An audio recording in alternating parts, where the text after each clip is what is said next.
Hello, everybody, and welcome to our webinar on this amazing day.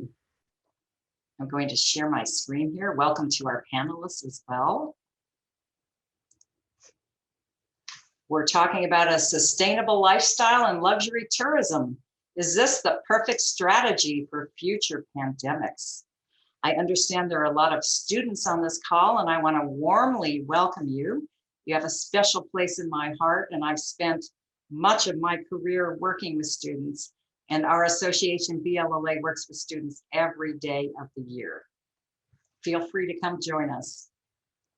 BLLA and James Cook University Singapore, this is our partnership.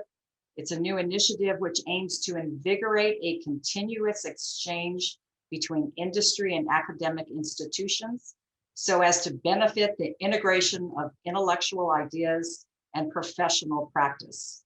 The event is organized by JCU Singapore Tourism Studies and JCU Singapore Business School in partnership with BLLA.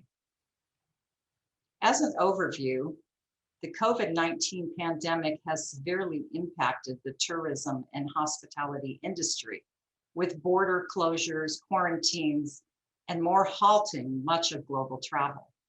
These restrictions also mirror the nature of luxury travelers, from exclusive private groups to social distancing from common tourists. According to Virtuoso, a luxury travel agency group, probably one of the biggest in the world, 76% of the affluent do not mind traveling during the pandemic.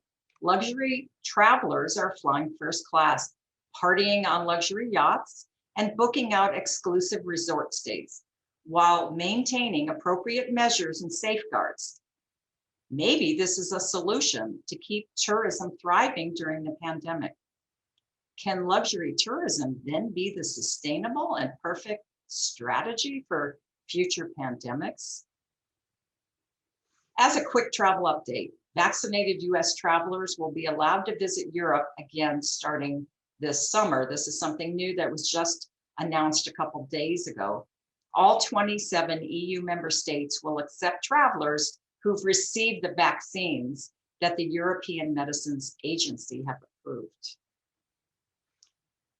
This is basically an intersection of luxury and sustainability. The global luxury travel market is expected to reach 1.198.3 billion by 2027. Luxury travelers are coming back first after this pandemic, according to Goldman Sachs. Luxury travelers after the pandemic will be looking to learn and to spend time with loved ones in a beautiful outdoor setting, to participate in healthy activities while contributing to the environment, thereby making conscious travel decisions. Luxury's embrace of sustainability is in some part based on the insight of surveys of many luxury customers, that those customers care about good citizenship as they're traveling. It's definitely on their mind. Sustainability defined. It focuses on meeting the needs of the present without compromising the ability of future generations to meet their needs. The concept of sustainability is composed of three pillars: economic, environmental, and social, also known informally as profits, planet, and people. And this is from Investopedia. Travel is more a vibe, a sensitivity, and experience. How do we define luxury travel these days? Some say it's simply getting to travel, period. That's what feels luxurious. Sorry, I'm just going back to full screen here. Let's see. Can you still see the slides? Yes, good. The new hierarchy of luxury travel needs has changed, and this is just as of this month from Skift, which is a big publication. And so this is the pyramid, and you can see that, of course, health and safety comes first, and then privacy with few crowds, and then indulgence and decadence, wellness and pampering, and then, of course, authentic, vivid, all the senses, opposite of a Zoom call, Everybody's pretty zoomed out these days, and a very high quality of service and product. So I think since the pandemic, this has switched, and obviously health and safety come as number one, but certainly high quality of service and product is within the pyramid. So now I'd like to welcome Daniel Andre Langer, Randy Durbin, Lindsay Ubroth, Gaber Vida, and Karen Yu as our esteemed panelists. And we're going to start with each one of you spending just a couple minutes introducing yourself. Lindsay, if I could start with you, you could tell us your background and any other facts. Sure, I'll keep it short. Lindsay Ubroth, CEO of Preferred Hotel Group. Thrilled to be here with all of you.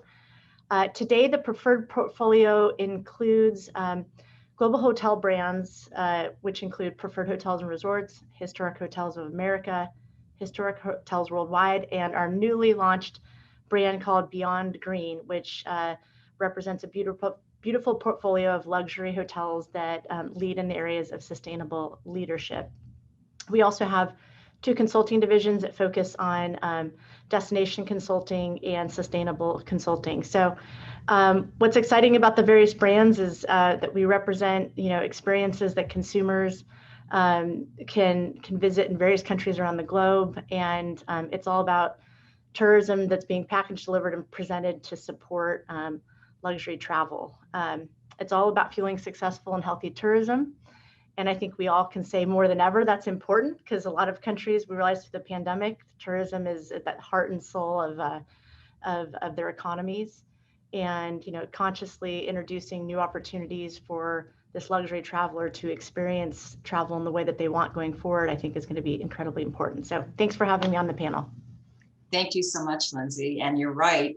It's like 1 in 4 jobs in most countries have something to do with travel and tourism. And I noticed also you've been on the road a lot, so bravo to you. I have. You have to believe in travel. Yes, yes. Karen, thank you for joining us. Karen, sorry, I'm late to the game. Oh, that's okay.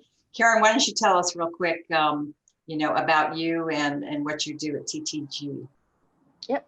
Okay, so I'm the group editor of TTG Asia Media based in Singapore. I work with a team of about 20 editors, reporters, and correspondents across Asia Pacific. And we produce a number of business titles aimed at professionals in travel and tourism, business travel, business events, and association congress management. So that's a wide spectrum. And through our reporting work, my team and I have also seen how the pandemic froze travel over and how travel and tourism begin to thaw at a different pace for different destinations. So I'm happy to be discussing more about this in detail with the rest of my panelists. Thank you, Karen.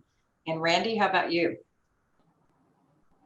Hi, I'm the CEO of GSTC, the Global Sustainable Tourism Council. We're a nonprofit organization created by UNEP and UNWTO in 2007 to create sustainable tourism standards. So the GSTC criteria are looked to throughout the world as for guidance on what we mean by sustainability. It's defined broadly and holistically.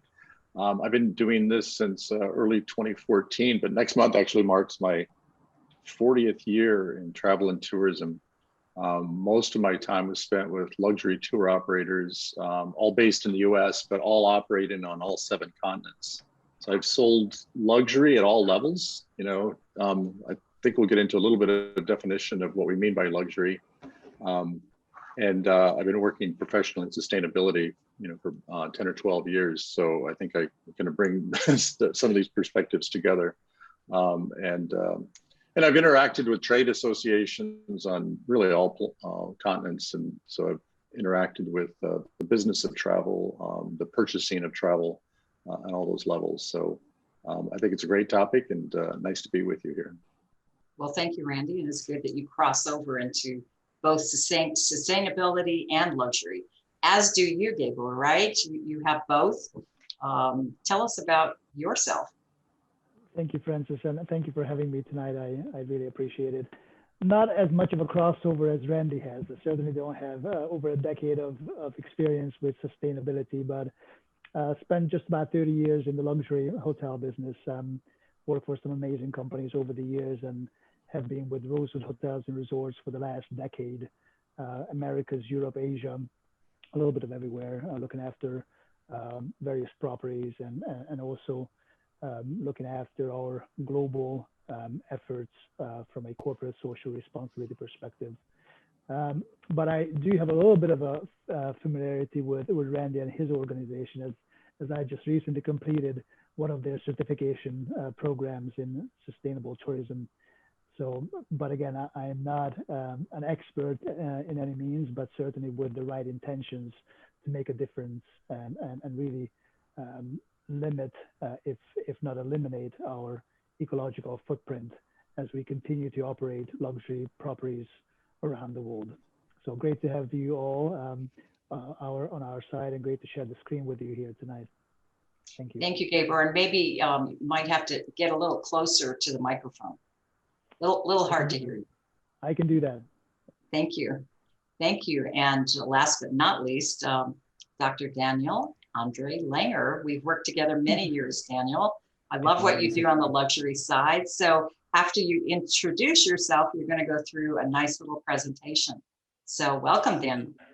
Yeah, perfect. Thank you. And let me already share the slides. Just give me a second, and then I go into the introduction. So I guess everyone can see this, hopefully.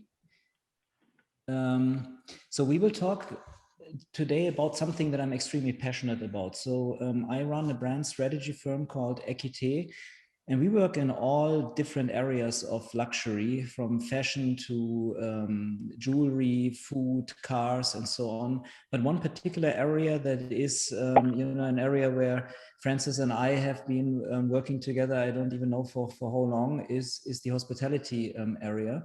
And I'm always particularly interested in consumer behavior and consumer perceptions, and particularly what is changing.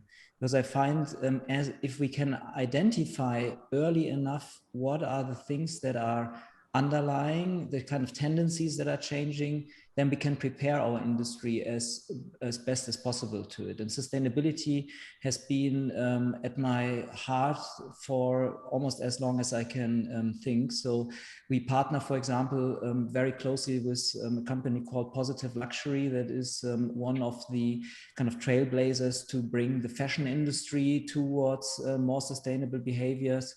And I'm very, very excited that in all industries, including hospitality, and as we can also see here today from all the other panelists, sustainability plays a more and more important role. So for me, I've been someone who, I don't know, at least for the last probably 20 years, 25 years, have been extremely passionate about luxury. And it all started with a question I wanted to answer myself, and kind of Randy gave me a great segue to what's the definition of luxury. Because 25 years ago, I asked myself the question, what the heck is luxury? And then I was very surprised that there seemingly was not really too much research on this. So we typically all say, luxury is status and it's expensive and, all these nice things. But when we dig a little bit deeper, we understand, expensive or status is maybe just a description. So we're probably maybe just scratching on the surface. And I wanted to understand what is this really? So I embarked on a journey that should change my life quite dramatically, and decided to get a PhD in luxury management. I was actually one of the first in the world that did that. Became a bit of a pioneer in terms of luxury research, and then decided to change my corporate career, which was a bit in a different area before, and dedicate basically the rest of my life in luxury. I was named beginning of this year one of the top 5 global key opinion leaders on luxury. I'm probably right now interviewed about once a week for New York Times, Forbes, Gift that you mentioned, Francis, and you name it. And typically the publication come to us when they want to understand what are changing patterns. And I'm going to present to you just a couple of findings that we see all over the world that I think will be very critical in terms of changing behaviors. And I also will try to make us maybe understand a little bit better what luxury is.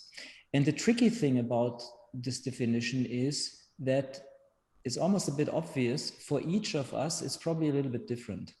So for example, I had the privilege in my life to live in Japan, in Europe, in several countries, and now for the last 10 years in North America.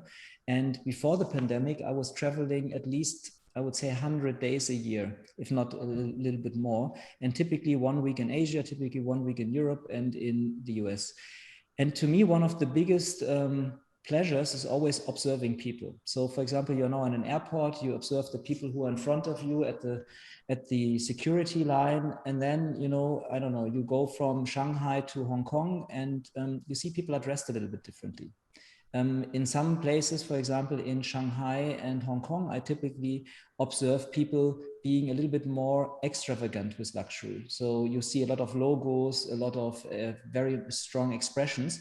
And then maybe a day later you fly to Seoul and you see people very, very well dressed, and similar in Singapore, but maybe using a little bit less logos.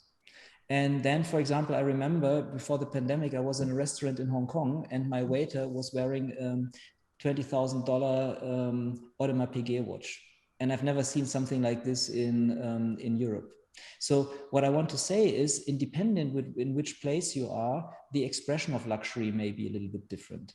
And depending on what experiences people have, they will give you a bit of different definitions.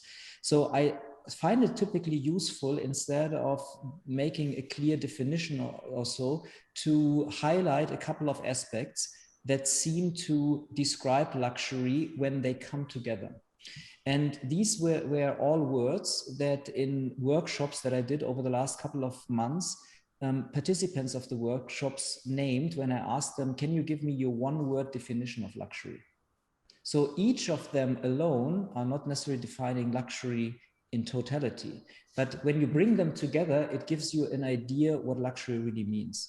So we find words like extravagant, higher quality, and now we bring a feeling, feels heavenly, yeah, harder to obtain. It's not something that you find everywhere.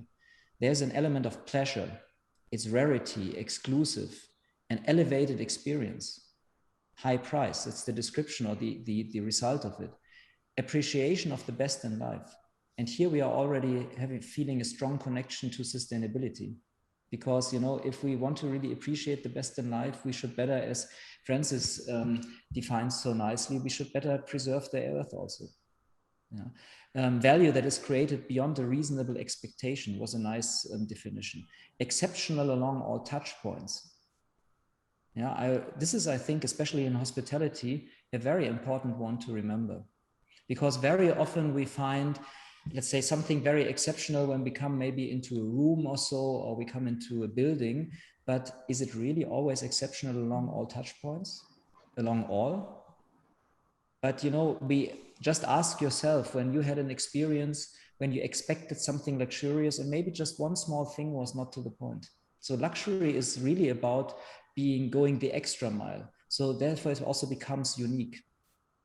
And I really like the last one that is here, something incredibly important that, because you have access to it, makes you feel exceptional. And this is interesting because I did a lot of research, as I said earlier, about what does luxury really mean to people. And interestingly, because sometimes we say we don't need luxury, this is a lot of times I hear this, we actually can show to our research that for people, it's actually something really important. This is why we value our luxury purchases and experiences so much. And in the sense, we can also say luxury really creates a memory. And maybe that's one of the most easy to remember definitions. If we can really make a difference to someone's life, so someone comes to our hotel and our property, and they stay for a couple of hours or for a couple of days or a couple of weeks, it doesn't matter. And they go back home and something important happened to them. They remember.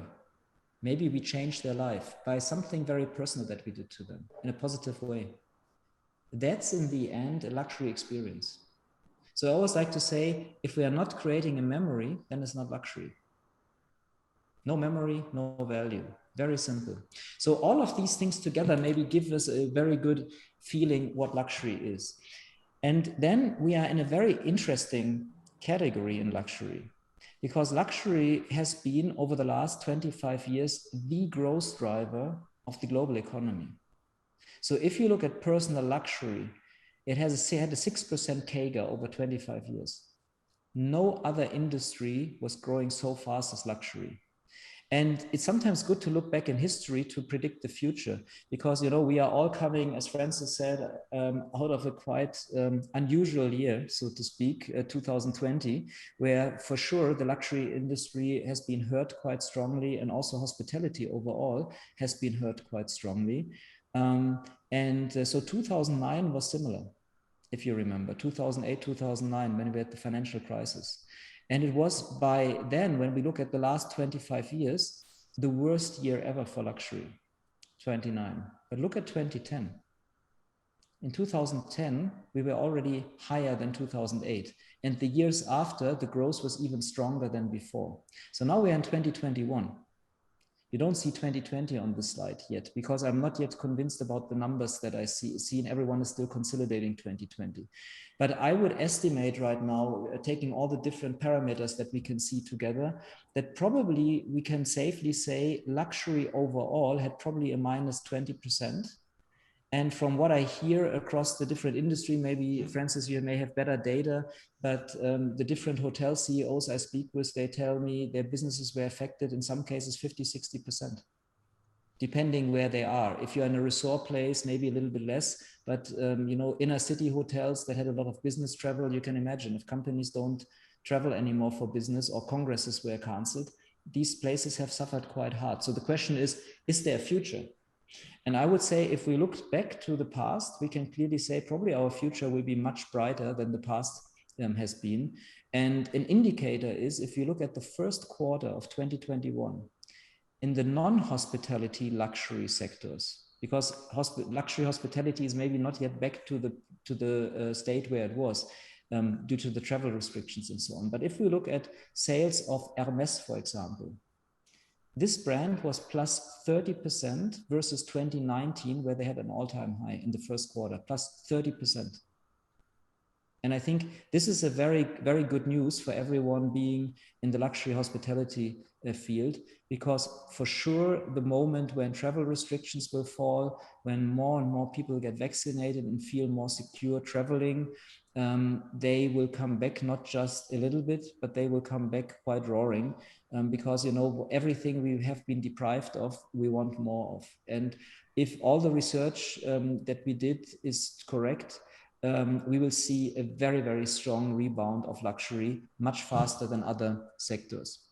So now the question is this growth that we expect going to be automatically affecting everyone, or can we do certain things right now that will allow us to grow even faster? And this is why I think it's very interesting to see what else is going on. And of course, we had a huge pandemic shift in behaviors. And there is a lot of research that suggests that habit is formed typically within 28 days. So you do 28 days something, let's say you do a little bit more exercise for 28 days, maybe you stick with it. So we need about this time frame to change our behaviors.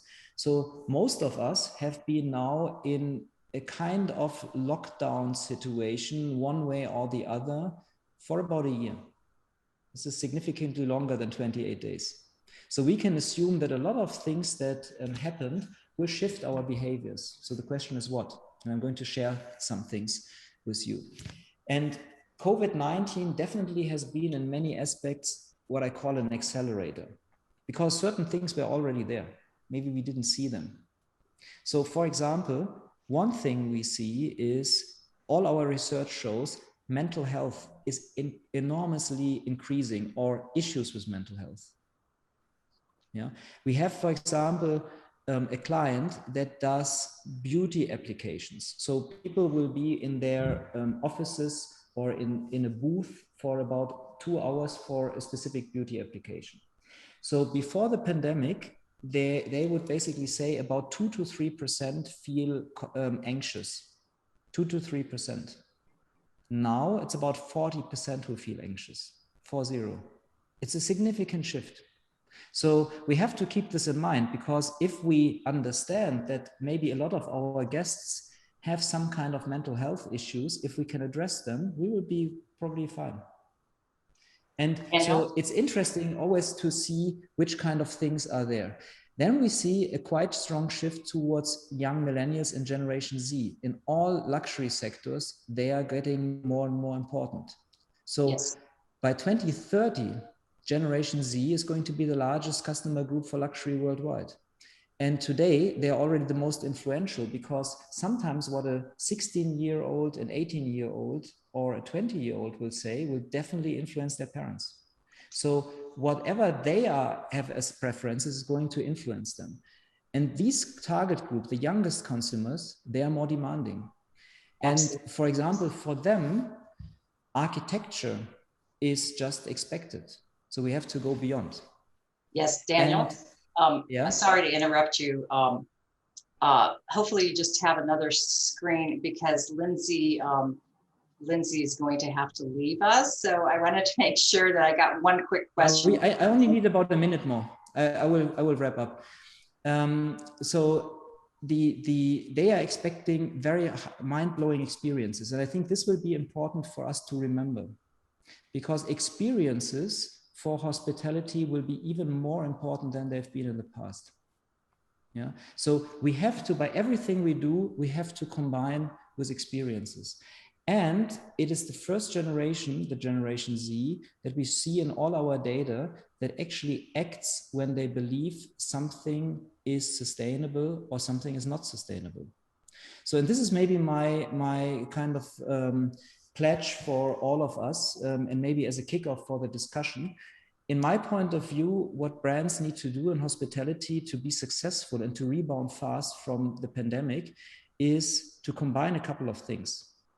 We have to address those evolving issues that consumers are facing, like anxieties coming out of the pandemic. We also have to understand that our customers now more than ever look for experiences. So we have to even be better in this than in the past. And if they don't believe us to be really kind of thorough with sustainability, they may not come back to us. So that's maybe as a kind of thoughts for our discussion as an opener, and I hand it back to you, Francis, with this.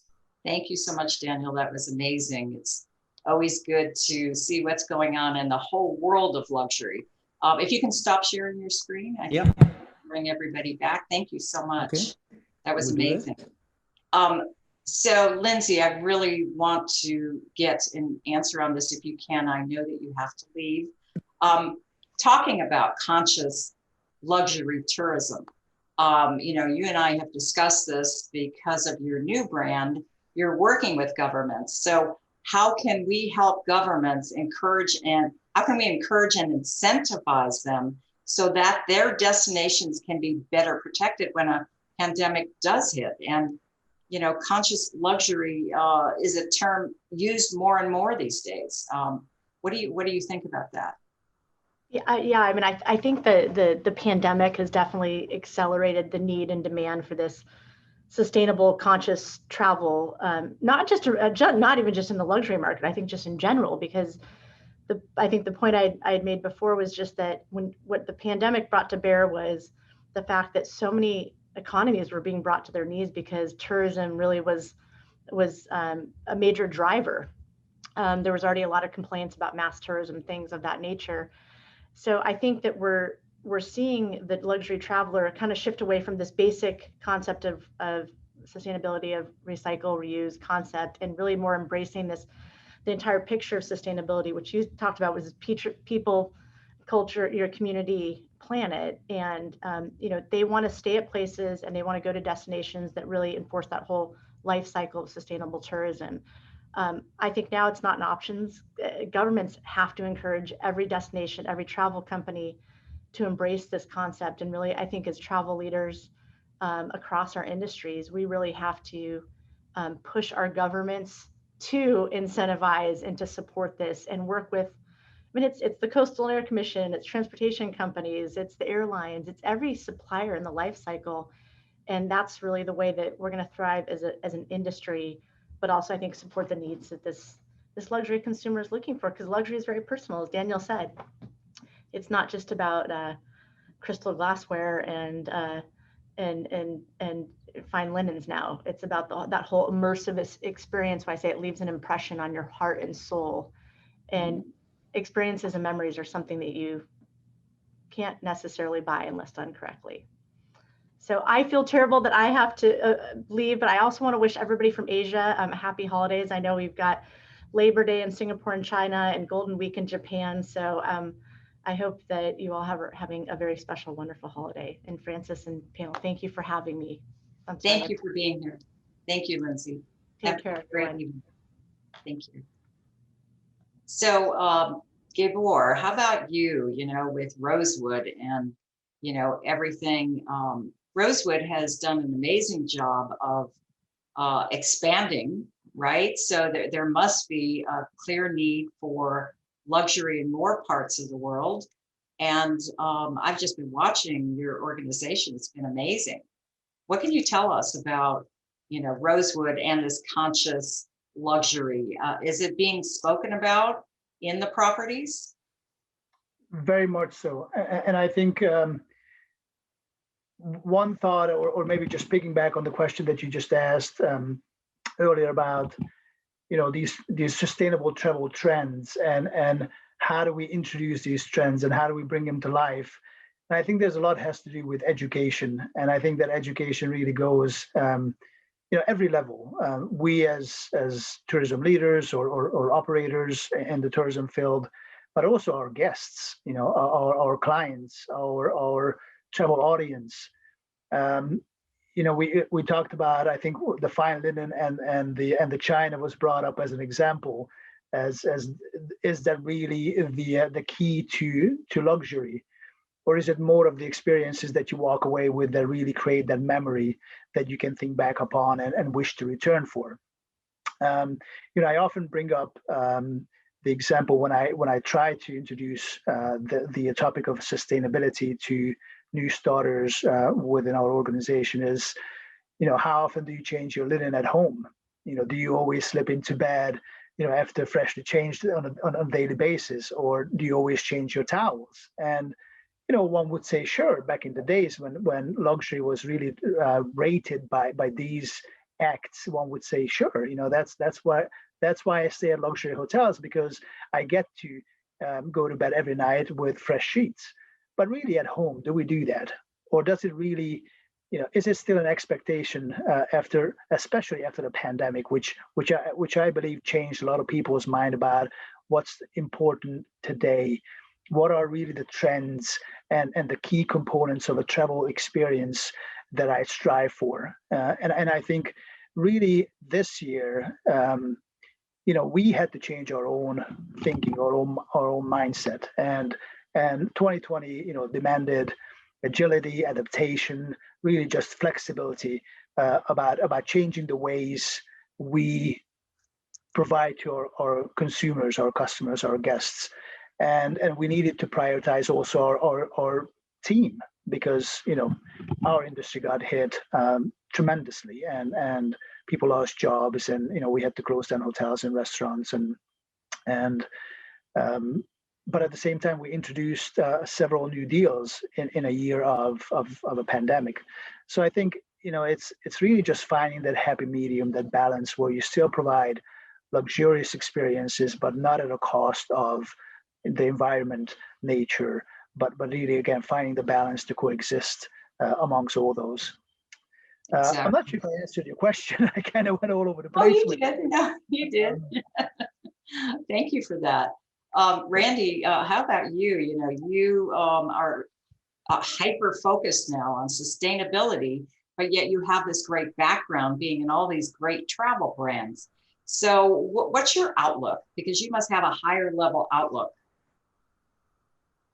Yeah, I've got a lot to say. I mean, because I'm thinking sustainability and travel and tourism every day. I think the pandemic has brought a lot of increased consciousness for certain segments of the market. And I think there's really great news. We've been busier than ever because we advise governments and businesses. And so businesses, many of them still thinking and planning, and they've been impacted, and they're thinking more broadly about sustainability. That's good news. But I would say that historically, the public sector has done a poor job of managing tourism because society has never understood how complex tourism is. And the over-tourism piece before the pandemic was awakening the world to the need. Yes. And so we've continued some momentum that just started in the last 5-10 years. And that really accelerated. National governments, we worked intensively with Japan, Switzerland, Greece, many others, and many at the municipal level and so forth. So at the planning and development stage, tremendous movement. In terms of luxury, I think that the creative side of luxury, and thank you, Daniel, for the excellent, my years of selling luxury, I agree entirely with, it's elevated experiences. I loved a lot of your words that you put together. That side of luxury, unique, authentic, I think is really, the pandemic forced people who package and sell luxury, whether it's hospitality and resorts or packages, it really forced them to think more creatively. In that sense, there's a sort of a long-term positive. I think one of the premises of this presentation talking about, Francis, what you've written about the remoteness and people going out, is this like some perfect solution? I very much have mixed feelings about this. I think the other speakers have all kind of said this too, is that remoteness and finding less crowded places is not about luxury. Everybody wanted that. But the luxury traveler who had the means, I'm based in South Korea now, but I've lived in San Francisco Bay Area for a long time. And, all these Californians with money bought a second home. Amazing what happened just on real estate. But yeah, boutique properties have done well. And I think that they probably learned some lessons how to be more creative in general, even without epidemics. It's very positive. So I think there's a lot of good learning. I think some governments did some things right. Looking at Thailand, when they introduced golf packages for the 14-day quarantine to the Korean and Japanese markets, because they love golf. The Japanese and Koreans love golf, they're fanatics. And so that resonated somewhat well, but they didn't execute it perfectly. They could have done a little better. And I think they kind of rushed the job, but they were right on with the idea, so there was learning there, next time, and maybe for future epidemics. And I like the word epidemic because pandemic is the whole world, and epidemics will hit us more regionally than every 100 years for a pandemic. So I think that kind of thing, whereas on luxury, governments have often gotten it wrong. Go back to Thailand, they've been talking for several years. We've been working with them pretty intensively, actually, quite in the background. But on the development side, the promotional people wanting to kind of shift to quality, I think, got some things wrong when they ran some video clips of high-end people in a stretch limousine, really, in Bangkok. They pulled that one pretty quickly. That didn't resonate. Organically, they already had the high-end market of these cool, expensive rooftop bars all over the city. That happened organically. They didn't need to, So when they tried to promote high luxury, to me, that failed. So I think we've seen in recent years some new lessons on promotion and development of what we truly mean by luxury. And again, I think the creative side, the elevated experience, as Daniel put it, is on an uptick. A lot of great lessons learned. And I think I want to make one final comment, Francis, about luxury and sustainability. To me, taking a private jet to that remote location is absolutely the antithesis of That's sustainability. True. That's true. The highest carbon emitter possible. So that, if That's you can drive or, fly coach to that remote site, all the better. So I'll stop there. Just real quick, Not much to say. before you leave, can you explain for the audience what is over-tourism? Well, over-tourism, to me, you have to look at the type of destination. Nature-based tourist destinations and cultural heritage tourist destinations have long had some science placed to them. Think Magao caves in China, or the tombs in the Nile Valley, where they've had scientific analysis to show that we can only have 200 humans in this cave or this tunnel breathing to not destroy the 2,000 or 3,000-year-old art. So we've kind of controlled it through science and national parks and protected areas in nature. Over-tourism got talked about when every August in Europe empties out And the discussion really came from Europe. I mean, we've had over tourism in Venice, I mean, 30 years ago as a tour operator trying to figure out how do we get there at the right time of day, the right time of the year to avoid crowds. But when it hit Barcelona, Amsterdam, through a convergence of, you know, people have their favorite pet things to blame, Airbnb here or cruise there or whatever. It's just, to me, it's a culmination of the explosion of the growth of the demand in the world, the fall of communism, the great Asian tiger economy is growing. So the Asians are traveling further and more frequently than ever, just massive demand for travel in general. And at the same time, technology, you know, we all have a travel agent in our hand and we all find experiences in our hand. And so those radical changes, government couldn't keep up with regulating home sharing and regulating drive share, blah, blah, blah. And so over tourism was all those factors that came together so quickly that just didn't get managed properly. And as I said earlier, in my career, I've always felt that society does not appreciate the complexity of tourism, and therefore governments do not appreciate the complexity of tourism. All that is changing, and governments are learning that, you know, with the Taxi and Limousine Commission, for example, regulating things like Uber, they had 100 years to figure out how in our city should we regulate taxis. And then all of a sudden, this changed the game, and they had to fix the new problem in weeks and months, and they were not prepared to do that. So over tourism was all those things: massive demand growth, technological advancement, lack of proper planning, and we got into the weeds. And so we're still going to be in the weeds because post-pandemic recovery will be massive surges at some point, uneven. Although they can control it a bit, you know, with you have to show your vaccine card, right, before, so they can control it a bit. Yeah, there's pandemic recovery issues that are separate from more kind of long-term issues. And to really finish the question about what is over-tourism in a city, to me, over-tourism is when too many of the residents find tourism more of a negative than a positive. And so again, we only discussed it because when some European cities and it hit the global media led by the Western world, I'm in East Asia. East Asians don't care about crowds as much. There's a cultural element to this that people don't talk about. Of course, Over tourism is feeling like it's crowded in a city, or scientists tell you there's too many people stomping on this piece of nature or this cultural heritage site. But in a city, it's basically attitude, and those attitudes vary culturally. Right. Thank you, Randy. I appreciate that. Karen, how can we steer people to secondary cities so this over tourism doesn't happen again?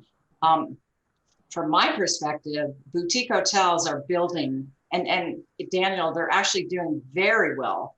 There's a lot of development. They're full. They're getting $1,000 a night. Boutique hotels and all over the world. Of course, for those places that are closed, no. But they are doing very, very well because people want to be in, let's start with a smaller space, you know, than a bigger space, and boutique hotels can move quickly and swiftly and make changes. So Karen, how can we steer people to secondary cities? And since you're in the media, how do we communicate this? How do we tell the stories? Because I think that's going to stimulate a lot of things if we can get people talking about this more. Mm-hmm. So education has to start first, and the right organization to lead that education would be the destination marketers, the NTOs, the National Tourist Organizations. Right. So I'll give you an example. Malaysia is pretty big, right? But tourism is usually centered into Kuala Lumpur, the capital, and then a few other popular tourist destinations like Malacca. And so what the government tried to do is to educate the trade first, because they are the ones who would prepare the programming for customers, and then eventually the consumers about the other potential destinations that are open for tourism. So an example is Penang. There's a lot more efforts into promoting Penang as a destination, not just for leisure, but also for business events. And back then, you know, Penang in the early days was a popular destination for very cheap backpackers. So developments in terms of tourism infrastructure, into more high-end hotels, into more specialized products that are eco-friendly, actually help to change the demographic of the travelers. So, for example, if you were to visit Penang and you take a guided tour through Penang Hill, you will discover that Penang is actually home to a respectable rainforest with unique inhabitants not found elsewhere in the world. So that would lead to that sustainable tourism aspect where travelers, once they experience that, they get more experience, educated about sustainability and the native environment. They take the knowledge back to their community and they share that knowledge, and hopefully they make some changes to their own lifestyle, knowing that whatever actions that they take will impact the environment. So the Penang Tourism Authorities are very proud of Penang Hill and the conservation, research and education project it attracts. And it's one of the ways that Penang takes to alter the demographics of its international visitorship that I mentioned before. And that actually brings in more higher yielding niche segments such as the scientific community, the business communities, and the eco-conscious travelers. We also have a good example in terms of a Tokyo Convention Bureau. A lot of the business events are directed at the heart of Tokyo, but there's a lot more communications now to the public sector and also to the trade sector, that there is a lot more to see beyond the heart of Tokyo. So there are islands around the Tokyo area that people could go to, and those are less crowded, and they could actually support tourism. Fantastic. I do have a question from the audience I think is important. It's how can students position themselves to work in the luxury travel industry given the pandemic?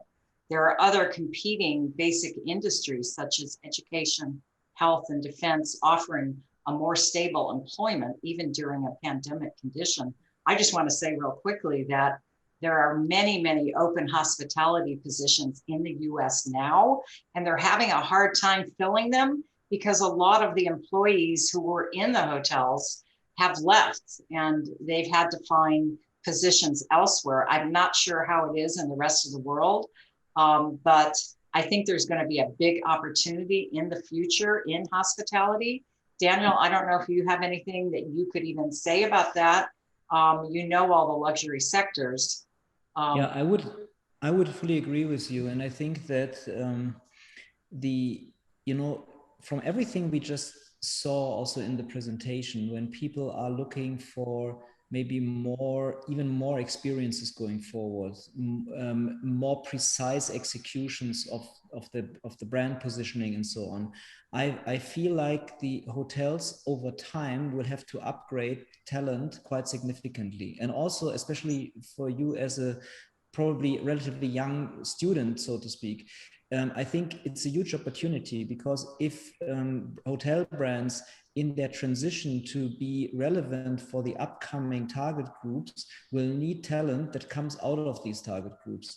So we see overall throughout all industries, and I can only agree with Francis here, also in hospitality, a huge demand for talent. So don't get discouraged that there was a crisis and maybe, it looked like the outlook may be bleak, but it's not. I think we'll see a huge increase in the sector.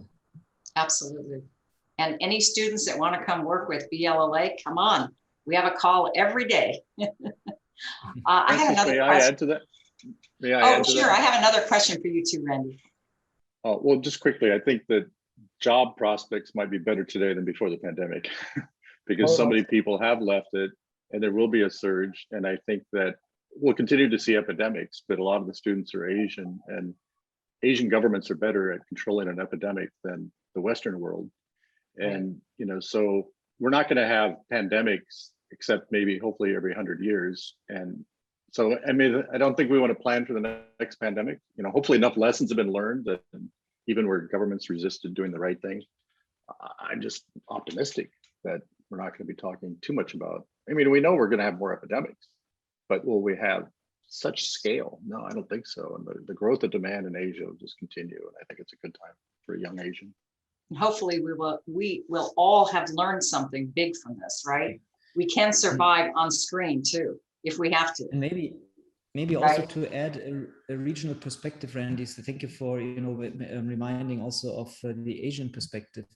If we look at the Chinese market, the Chinese market has not only become by far the biggest luxury market worldwide for all goods, but also in terms of hospitality is going to be by far the biggest market in the world. And we have today, if you think about the roughly 1.4 billion inhabitants in China, maybe about 400 million today are luxury customers, one way or the other, in certain categories. So 400 million out of 1.4 billion. The estimates are that by 2030 to 2035, 400 million additional customers will basically upgrade in their basically economic situation to be part in one way or the other of luxury consumption. So this means, just from a size perspective, we are getting a population larger than the United States into the market as luxury customers. These people may have never traveled or didn't have the opportunity to travel, and they will travel. And when we learn one thing is that I sometimes call the Chinese the new Japanese because of the high sophistication in the meantime. I think that these new customers that come in the market will learn fast and will demand also very, very high levels of services. And I think therefore also, on top of, the hopefully, and I agree, hopefully we will not have the next pandemic around the corner, but I think also simply for many more customers coming in the market, the top level of consumption is going to increase just dramatically. Here's another question from the audience. Do you think travel suppliers are ready for the new luxury marketplace? All kinds of suppliers. Yeah. Travel suppliers, hospitality suppliers. I always like to be a little bit provocative, because when I'm more provocative, maybe the point gets clearer. If you ask me directly, I would say no. And I will explain this a little bit. I don't think that today there are many suppliers, and we can say suppliers on all aspects. This can be booking platforms, can be hotels and so on, that are really ready for Gen Z. I think a lot go in the right direction. A lot have done phenomenal things, especially on sustainability, but to really understand the demands that this new generation has, I think there's a long way to go for most. And I think, again, thinking about your job opportunities, this is the thing you can change, because this is your generation. These are the things that you like to do here in the audience. And I think you can be the kind of spearheading this transformation that is going to come. I'm pretty sure that in terms of experience creation, just think about our digital lifestyles that we have, our sharing lifestyle, sharing of information, sharing of pictures, and so on. We will have to think in a completely different way going forward. Karen, do you have anything, regarding travel suppliers in Asia that are providing services? Well, since the start of the pandemic, we've seen some of the pro-tourism destinations in Asia responding quite positively to changes for survival. In Singapore, for instance, hotels have been quick to pivot to domestic tourism because, of course, Singapore is so tiny that without international tourism, and if we do not do anything about it, there would be no survival. So a lot of them have actually turned to domestic travelers, and they've done a pretty good job in elevating the F&B experiences so that people could still do home deliveries. And I'm not talking about your mid-range hotels doing that. Even the 5-star Ritz-Carltons, the Hyatts are also doing home delivery, and they're making good money out of it. Domestic tourists are also going for staycations. So basically residents just checking into a hotel for 3 nights or 2 nights and just pretending that they're in a completely different environment in place of their usual overseas vacations. And they're also doing quite well in that piece of business. So I would say that it really depends on an organization. You always have one organization who say, let's just wait out the crisis and see what happens. And whether or not they survive, it's up to anyone's guess. And then you also have the organizations that are a bit more forward and say, let's just grab the bull by the horns and just deal with it and come up with something completely different, may not be what we're comfortable with, and then just to survive. Well, thank you. Appreciate that. Gabor, the question from the audience is about, Daniel on one of his slides was talking about mind-blowing experiences. So how does that relate to luxury if you have an idea? And is it something along the lines of transformational travel in what Rosewood does or what you've seen in your career? I think, Daniel spent a good amount of time defining luxury. And I think the one component that I would add to luxury is having a choice. And I think, with the demographics being so broad, if you like, one need to be prepared to cater to all demographics and not even just demographics, but, an experience is very subjective. To me, luxury means something very different to somebody else on the panel or in the audience. And as long as hotel operators are able to shift gears and transform based on one's needs and requirements, and not necessarily the cookie cutter type of service offerings, I think that then you're in business.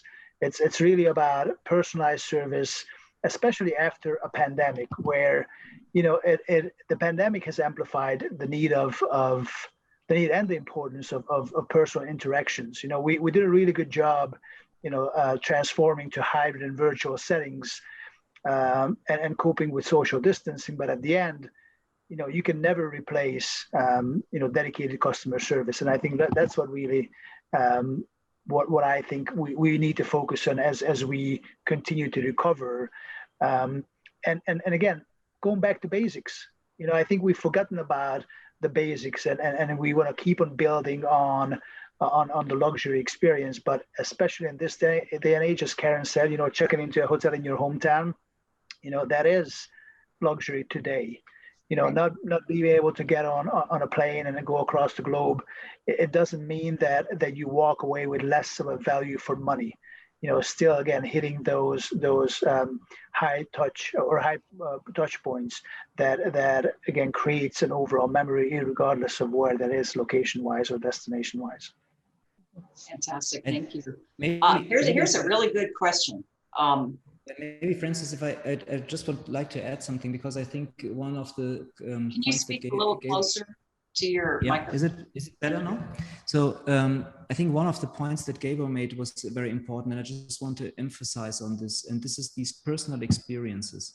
And because sometimes we even overcomplicate things when it comes to mind-blowing experiences. And I just want to share a personal one where I had in one evening 2 incredible experiences in a boutique hotel recently that were blowing my mind. And they are not expensive, I would say. Any hotel could have done it, but it was only once in my life I had them. And I had them in one evening, both of them.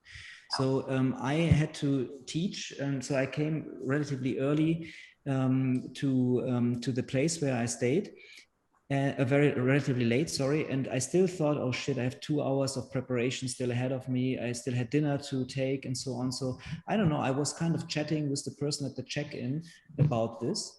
And then they made a suggestion. They said to me, Mr. Lange, we have outside in our restaurant a space for you, and we can separate this a little bit. We can add a table so that you can put your laptop and we give you privacy or so. Or if you prefer, you can dine in the room, but we will give you the full restaurant service in the room. No, very nice. Had this, room service, yes. That's luxury, but in a boutique restaurant. Exactly. So, and then I was walking up, the person basically walked with me to the hotel room. And then they said, and you know what, one special thing we have every morning at 8, we have a yoga class on the beach outside. So do you want to join us?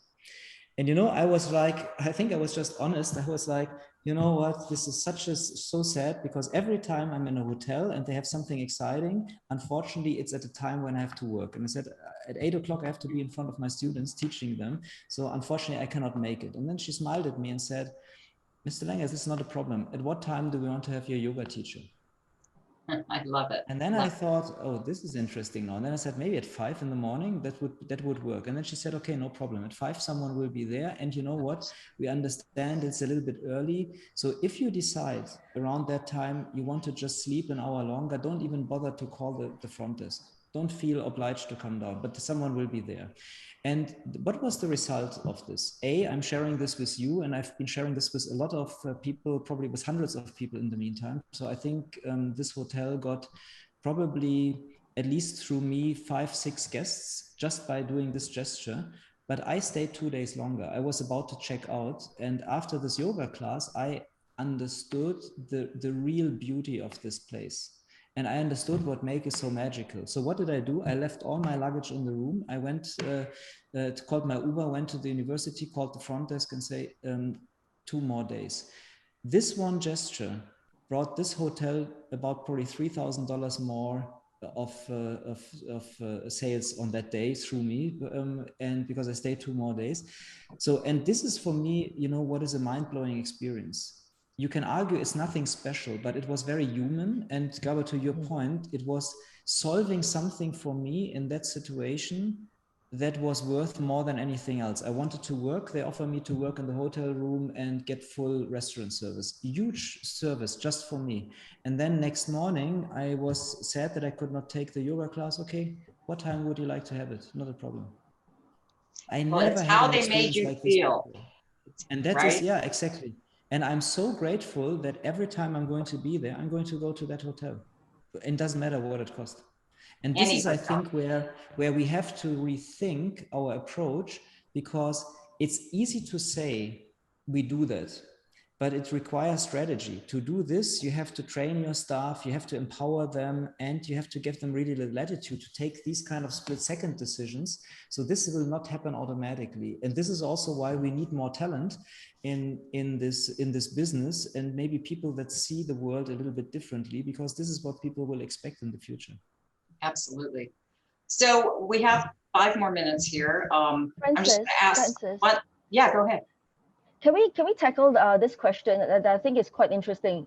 This student has, or attendee has asked, is it not arrogant and discriminatory to compare the social distancing plights of everyday people to the exclusive perks that luxury travelers enjoy? Can I tackle that very quickly? Yes. Okay. Absolutely. So, sure. So according to the World Travel and Tourism Council, as a result of the pandemic, about 1 million tourism jobs have been lost just in 2020 alone. Of course, now that we are moving into recovery, some of those jobs have returned to the marketplace. It's important to understand that tourism industry has to restart somewhere. And we're not comparing the social distancing requirements to the exclusive perks that luxury travelers enjoy. It just happens that the requirements for safety and health measures now happen to fit into the structure that luxury tourism takes on. So for example, luxury travelers prefer private tours, small and very private tours, resort buyouts, or just the use of a villa that's, that's physically distanced from other villas, being served by a small and private crew instead of any service staff that comes along. So for tourism to recover, that segment of travelers fit the safe distancing requirements of our current moment. If any segment of travelers could restart travel in a safe way, luxury travelers could be it. And we are already seeing how some of the 5-star resorts in destinations that are able to welcome again travelers, and we're seeing that segment of travelers coming back. So I think we need to understand that it's not about us wanting to be discriminatory and say that only luxury travelers have the right to resume travel, but it just happens that this segment is best suited for our current conditions. And I think they're teaching other travelers, ways to travel, right? Yeah, absolutely. Yes. That's what this whole thing that we've been talking about is all about. For maybe if anybody has 1 minute, because we're really running over here, less than 1 minute, last statement to make about luxury, sustainability, and how to sustain luxury for future pandemics or emergencies or whatever you want to call them? Anybody? Okay, maybe I'll just start. I think moving forward, luxury travel suppliers must understand that the definition of luxury travel has become so broad, and it's not just about what money can buy me best. You know, even within the luxury travel space, they need to branch out into wellness niche, you know, spiritual niche, you know, any possible small segments of luxury travel that could be built upon for future and more sustainable business. And by sustainability, I mean a viable business that can last for a longer time. Thank you. Anybody else have last statement? Okay, well actually, I do. I was going to wait for others because I didn't want to repeat what others would say because I agree with Karen. But I did want to respond quickly, if I may, to one of the questions that was directed to me. It was about aviation, and I think this is a fascinating question about the democratization of aviation that we've seen. You know, prices go up, airlines are in bad shape, and I wanted to make this comment. I think the pandemic is going to have to change the way governments look at aviation. Now, I'm probably the older person on the call, but you know, it was 30, 40 years ago that Europe and North America, but really the whole developed world, deregulated aviation. That was a conscious effort to privatize. Now all the governments of the world have had to bail out airlines because they've just been bleeding money, but we need aviation to drive tourism. Now, fast rail in China and Japan and Korea and Europe is, I think that's going to be, you know, that's going to grow, and there's going to be some social pressure on the flight shame movement. Do we take short flights? Do we fly frequently? So there's all these issues about the carbon emissions will be more and more in the public debate about aviation. So we can do a lot of things on the ground to be operating much more sustainably, but aviation is an Achilles heel of all of travel and tourism because of the carbon emissions. And because of the economic complexity of it, we're going to see some changes. Jet fuel has been subsidized, so it's allowed discount carriers to thrive at really low prices. Mainstream airlines make all their money in the front of the airplane. The first class and the business class subsidizes the whole flight so we can get inexpensive coach. But that's been based on rampant free enterprise where the governments of the world, regardless of their political and economic situation, you know, all the countries have really gone to private aviation. I would not be surprised if we see some radical change on that because governments have to be engaged anyway to bail them out in difficult times. So right. the airlines that win awards every year, Etihad and Emirates, are the last to be subsidized directly.